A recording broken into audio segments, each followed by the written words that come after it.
आपने कहा कि किसी मजहबी किताब में डायनासोर का जिक्र नहीं है। अफसोस कि आज तक किसी मैथमेटिक्स के किताब में मुझे डायनासोर का जिक्र नहीं मिला। तो इसका मतलब मैथमेटिक्स की किताब बेकार है? नहीं, उसका वो टॉपिक नहीं है। रेवलेशन का और मजहबी किताबों का टॉपिक ये नहीं है कि आपको आके बताए साइकिल कैसे बनाते हैं, या आकर ये बताएं कि जो है डायनासोर कब था। वो तो मोरालिटी सिखाने आया है, गॉड के बारे में बताने आया, नॉन फिजिकल रियलिटी की हकीकत को सिखाने के लिए आया। रिलीजियन साइंस को रोकता है? नहीं रोकता। अगर रोकता है तो गलत करता है। रिलीजियन साइंटिज्म को रोकता है, जिसमें हमारे जावेद साहब मुब्तला हैं। साइंस और साइंटिज्म में फर्क है।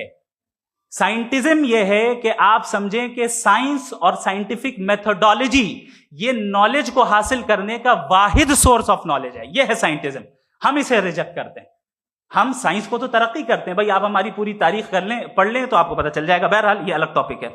उसके बाद इन्होंने एक लफ्ज कहा, वेटिकन ने फतवा दिया। वेटिकन का फतवे से कोई ताल्लुक नहीं है, दोनों कॉन्ट्राडिक्टरी अल्फाज हैं। उसके बाद उन्होंने कहा कि भाई हमें नहीं मालूम। अगर नहीं मालूम तो क्लियरली कह देना कि नहीं मालूम है, इसमें क्या हरज है। तो वही तो मैं कह रहा हूं ना कि आप कह दें कि नहीं मालूम, लेकिन क्लेम क्यों कर रहे हैं कि गॉड एग्जिस्ट नहीं कर रहा है। आप कह दें नहीं मालूम है, हो सकता है हो सकता ना हो, लेकिन आप क्लेम कर रहे हैं। The moment you say God does not exist, this is a claim, and now the burden of proof is upon you too, जैसे हमारे ऊपर है। और क्यों है मैं बताता हूं, क्यों है ये भी मैं बताता हूं। फिलोसॉफिकली जो क्लेम होता है ना, सिर्फ ये नहीं होता कि इंसान कहे पॉजिटिव क्लेम करे और नेगेटिव क्लेम करे तो बर्डन ऑफ प्रूफ नहीं है। आप मिसाल के तौर पे मैं कहूं कि फुला उस कमरे में कोई नहीं है, मैंने एक नॉलेज का क्लेम किया है। उस कमरे में कोई नहीं है, मैंने एक नॉलेज का क्लेम किया। या तो मैं कहूं मुझे नहीं पता, हो भी सकता है नहीं भी हो सकता है, this is not a claim. लेकिन जब मैं कह रहा हूं कि वहां कोई नहीं है, या मैं कह रहा हूं वहां कोई है, दोनों क्लेम है और दोनों के ऊपर बर्डन ऑफ प्रूफ है। हमारे ऊपर भी बर्डन ऑफ प्रूफ है। मैंने कंटिजेंसी आर्ग्यूमेंट दिया, इसे तोड़कर दिखाइए। आखिरी चीज, इन्होंने कहा कि खुदा दुनिया बनाने से पहले 150 साल पहले या करोड़ों साल पहले क्या कर रहा था। अरे हजरत, चलें बहरहाल मैं जवाब दे देता हूं। आप हमारे रिस्पेक्टेड पर्सनालिटी हैं, अगर आप नहीं होते तो मैं इसे एंटरटेन ही नहीं करता। टाइम, ये 100 साल पहले या 100 साल बाद, पहले बाद में अभी, ये वो अल्फाज हैं जिनका ताल्लुक टाइम से है। टाइम शुरू ही हुआ है यूनिवर्स की बिगिनिंग के बाद, तो उसके पहले खुदा क्या कर रहा था? सवाल इलॉजिकल है, ये फेलेसी है। यानी आप ये कह रहे हैं कि यूनिवर्स के बनने से पहले खुदा क्या कर रहा था? टाइम के बनने से पहले, पहले का ताल्लुक टाइम से, टाइम उस वक्त था ही नहीं, तो ये सवाल ही इनवैलिड है खुदा के ताल्लुक से। दूसरी चीज, आर्ग्यूमेंट ऑफ कंटिजेंसी जो मैंने आपके सामने पेश की है, आपने बार बार ये प्रूफ किया और ये कह रहे हैं कि गॉड ऑफ गैप्स। देखिए, पहले नहीं मालूम था, साइंस ने कर दिया। सिंपल्स की मिसाल से मैं समझा देता हूं। जिस गैप्स की आप बात कर रहे हैं ना, साइंस उन गैप्स को जिन चीज के जरिए भी प्रूव करेगा वो कॉन्टिजेंट ही होगा। अब चाहे वो फोर्स हो, मैटर हो या एनर्जी हो। लिहाजा सवाल हमारा उस वक्त भी वैलिड होगा जब तक कि आप नेसेसरी बीइंग पे ना आ जाएं।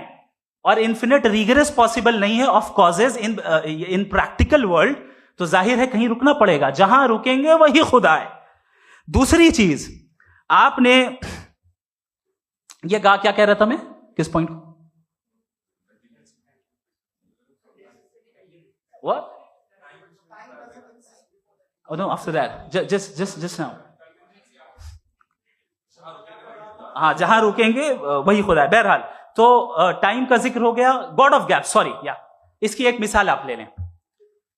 एक कार है, एक साहब ने देखा कि भाई कार जो है उसके व्हील्स कितने अच्छे लगे हुए हैं सही जगह पे, स्टीयरिंग जो है कितने अच्छे जगह पे लगी हुई, और सीट्स कितने वेल डिजाइंड है, कितनी प्रिसाइजली ये कार काम कर रही है।